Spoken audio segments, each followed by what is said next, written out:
ಚೋರ್ಲೆ ಜಯ ಘೋಷವನ್ನು ಹಾಕಬೇಕು.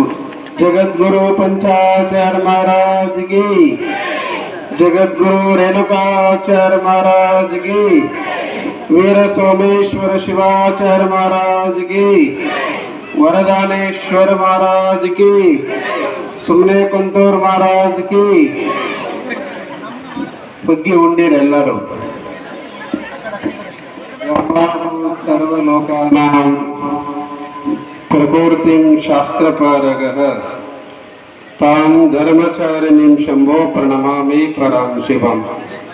ಆರಂಭದಲ್ಲಿ ಪ್ರಾತಃಸ್ಮರಣೀಯ ಮಾನವ ಧರ್ಮಕ್ಕೆ ಜಯವಾಗಲಿ, ಧರ್ಮದಿಂದಲೇ ವಿಶ್ವಕ್ಕೆ ಶಾಂತಿ ಎಂಬ ಮಹಾ ಸಂದೇಶವನ್ನು ಸಾರಿರ್ತಕ್ಕಂತಹ ಆದಿ ಜಗದ್ಗುರು ರೇಣುಕಾದಿ ಪಂಚ ಆಚಾರ್ಯರನ್ನು ಹೃದಯ ಮಂದಿರದಲ್ಲಿ ಸ್ಮರಣೆ ಮಾಡಿ, ಸುಕ್ಷೇತ್ರವಾಗಿರ್ತಕ್ಕಂತಹ ಮಹಾತಾಯಿಯಾಗಿರ್ತಕ್ಕಂತಹ ಸೋಮೇಶ್ವರ ಸಮೇತ ತಾಯಿ ವರದಾನೇಶ್ವರಿಯನ್ನು ಸ್ಮರಣೆ ಮಾಡಿಕೊಂಡು ಶ್ರೀಮದ್ ರಂಭಾಪುರಿ ಶಾಖಾ ಗುಡ್ಡಾಪುರ ಹಿರೇಮಠದ ಶ್ರೀಮಠದ ಕಟ್ಟಡ ಭೂಮಿಯ ಪೂಜಾ ಸಮಾರಂಭದಲ್ಲಿ ಸಾನ್ನಿಧ್ಯವನ್ನು ದಯಪಾಲಿಸಿ ಸಾಕ್ಷಾತ್ ಶಿವನ ಸ್ವರೂಪಿಗಳಾಗಿ ನಮಗೆ ನಿಮಗೆಲ್ಲ ಆಶೀರ್ವಾದವನ್ನು ದಯಪಾಲಿಸ್ತಕ್ಕಂತಹ ಶ್ರೀಮದ್ ರಂಭಾಪುರಿ ವೀರ ಸಿಂಹಾಸನಾಧೀಶ್ವರ ಶ್ರೀ ಶ್ರೀ ಶ್ರೀ ಸಾವಿರ